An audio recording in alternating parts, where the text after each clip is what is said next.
आप सभी का हमारे जीएसपी ऑनलाइन स्टडी चैनल में स्वागत है। आज हम केमिकल काइनेटिक्स का जो आगे का कोलिजन थ्योरी के आगे के जो पॉइंट्स थे वो कवर करते हैं। और बहुत बार बोर्ड एग्जाम का बहुत फेवरेट क्वेश्चन पूछा जाता है कि, और ये हमारा उस ऑर्गेनिक जो केमिस्ट्री के सीक्वेंस में ये हमारा 36 मतलब 36वां वीडियो है, बहुत ध्यान से इसको देखिएगा। एक टर्म पूछा जाता है बहुत बार, एक आता है मॉलिक्यूलरिटी। क्या आती है?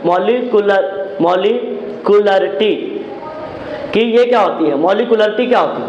तो बात समझिएगा, पहले इसके बारे में थोड़ा बात कर लेते हैं। मॉलिक्यूलरिटी क्या होती है? कोई भी अगर रिएक्शन हो रही है तो उसमें कितने रिएक्टेंट पार्टिसिपेट कर रहे हैं, उनका जो नंबर है, number of reacting species is called molecularity of the reaction. एक बार फिर से आगे, number of reacting species present in reaction is called molecularity. जैसे सपोज दैट अगर हम रिएक्शन करें H2 प्लस I2, ये रिएक्शन करके क्या बनाएगा? 2HI, या NH2 क्या है? NH2 3H2, ये रिएक्शन करके क्या बनाएगा? 2NH3। या जैसे मान लो फोटोसिंथेसिस हो रहा है, CO2 plus H2O in the presence of sunlight, यहाँ क्या रहेगा? क्लोरोफिल। क्या रहेगा? क्लोरोफिल। तो क्या बनेगा? C6H12O6 प्लस H2O, यहाँ पर 6, यहाँ भी 6, यहाँ भी 6। अगर इन सब रिएक्शन की हम मॉलिक्यूलरिटी निकालें, क्या निकालें? मॉलिक्यूलरिटी। तो बेटा यहाँ पर एक H2 और एक I2, तो मतलब क्या है? एक एक है, तो ये क्या हो गए? इसकी मॉलिक्यूलरिटी कितनी आएगी? 2। इस रिएक्शन की मॉलिक्यूलरिटी कितनी है? 2। अगर हम इसकी बात करेंगे एक N2 3H2, इसकी मॉलिक्यूलरिटी कितनी? 4।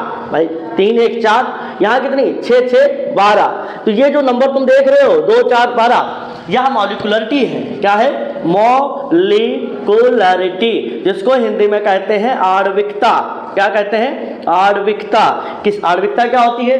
किसी भी अभिक्रिया में जितने अभिकारक के अणु अभिक्रिया करते हैं हम उसे आणविकता कहते हैं। आणविकता क्या है? किसी अभिक्रिया में जितने अभिकारक अभिक्रिया कर रहे हैं वह उसकी क्या हो जाएगी? आणविकता हो जाएगी। Number of reacting species present in a reaction is called molecularity. चलिए, ये हो गई आपकी क्या? मॉलिक्यूलरिटी। अच्छा, थोड़ी और कुछ बातें थोड़ी बहुत याद रखिए। यहाँ कभी भी जो है मॉलिक्यूलरिटी जो है, किसी भी रिएक्शन की मॉलिक्यूलरिटी जो है, मॉलिक्यूलरिटी कभी भी 0 नहीं हो सकती। ये तो डेफिनेशन की बात हो गई। ये दूसरा पॉइंट इसकी खास बात है, किसी भी रिएक्शन की मॉलिक्यूलरिटी 0 नहीं हो सकती। तीसरी बात बेटा, इसको जो है कितने नंबर ऑफ मॉलिक्यूल पार्टिसिपेट कर रहे हैं रिएक्शन में, यह हम मैकेनिज्म के थ्रू जानेंगे। कैसे जानेंगे?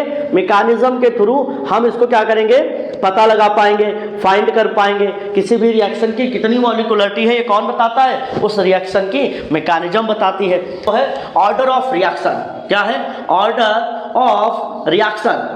अगर हम ऑर्डर ऑफ रिएक्शन की बात करते हैं, ये क्या होती है ऑर्डर ऑफ रिएक्शन? और बोर्ड एग्जाम में हर दूसरे साल या लगातार ये पूछते आए हैं, what difference between molecularity and order of reaction. Molecularity और ऑर्डर ऑफ रिएक्शन में क्या डिफरेंस होता है, ये क्या करते हैं? हर बार पूछते आए हैं। तो चलो ऑर्डर ऑफ रिएक्शन देख लेते हैं। कोई भी अगर रिएक्शन हो रही है तो एक रेट लॉ होता है। क्या होता है? Rate law. तो रेट लॉ ये हमें बताता है, कहता है rate of reaction directly proportional to the किसके? Concentration of the reactant. मान लो कोई रिएक्शन हुई, रिएक्टेंट का है बदल रहा है प्रोडक्ट में, तो कहता है इसका जो रेट होगा वो इसके क्या होगा? जो ये रिएक्टेंट होगा उसके कॉन्सेंट्रेशन के क्या है? डायरेक्टली प्रोपोर्शनल है। क्या है? डायरेक्टली प्रोपोर्शनल है। पर कारण क्या होता है कि यहीं पर कुछ ना कुछ इसकी क्या रहती है? पावर रहती है n। क्या रहती है? n। तो n ही क्या कहलाता है? Order of reaction. क्या होता है? Order of reaction. अब इसकी डेफिनेशन ध्यान से सुनिएगा कि कोई भी रिएक्शन में जो रिएक्टेंट होता है, क्या होता है? रिएक्टेंट होता है, उसकी कितनी पावर है? क्या है? कितनी पावर है, वह क्या कहलाएगी? Order of reaction. कि मतलब order of reaction defined as the power of reactant which are change in reaction. भाई वो रिएक्टेंट ये भी होना चाहिए कि रिएक्टेंट पे रिएक्शन डिपेंड कर रही हो। अगर ये मान लो हमारे क्या है ए बी और ये रिएक्ट करते हैं C प्लस D, क्या हम रिएक्ट बन जाते हैं C और D में, तो मान लेता हूँ इसकी पावर, अब इसका जो है हम ऑर्डर ऑफ रिएक्शन लिखेंगे, तो मान लो इसकी x और ये क्या y, तो n इज इक्वल क्या हो जाएगा x प्लस y। इन दोनों को जब जोड़ देंगे तो क्या निकल आएगी, ऑर्डर ऑफ रिएक्शन निकल आएगी। तो अब ये आप समझ गए होंगे कि ऑर्डर ऑफ रिएक्शन क्या है। ऑर्डर ऑफ रिएक्शन क्या है, exponential power of reacting species, और जो रिएक्टिंग स्पीशीज में क्या उसका जो कॉन्सेंट्रेशन है, concentration of the reacting species का जो पावर होता है, पावर मान लो बहुत सारे हैं तो उन सब का क्या हो जाएगा, सम क्या हो जाएगा, सबको क्या करेंगे, ऐड कर देंगे। तो हमारा क्या बना, ऑर्डर ऑफ रिएक्शन, एक तरफ क्या मॉलिक्यूलरिटी। तो मैंने सारी बातें भी मॉलिक्यूलरिटी की बताई थी, ये क्या है ऑर्डर ऑफ रिएक्शन। तो अब बात समझिए, मॉलिक्यूलरिटी क्या है, नंबर ऑफ रिएक्टिंग स्पीशीज, क्या है रिएक्टिंग स्पीशीज। स्पीशीज का मतलब जितने रिएक्टेंट उसमें पार्टिसिपेट कर रहे हैं। ये क्या है, सम ऑफ पावर, क्या है पावर ऑफ रिएक्टिंग स्पीशीज, जो हमारी पावर ऑफ कॉन्सेंट्रेशन, ये याद भूलिएगा नहीं, concentration of reacting species. Reacting species की जो पावर होगी उसको क्या करेंगे, अगर हम सम कर दें तो वो क्या हो जाएगा, मॉलिक्यूलरिटी हो जाएगी। एग्जांपल के तौर पे यहाँ पे समझा दीजिए, जैसे मान लो H2 प्लस I2, ये क्या बना 2HI, 2HI।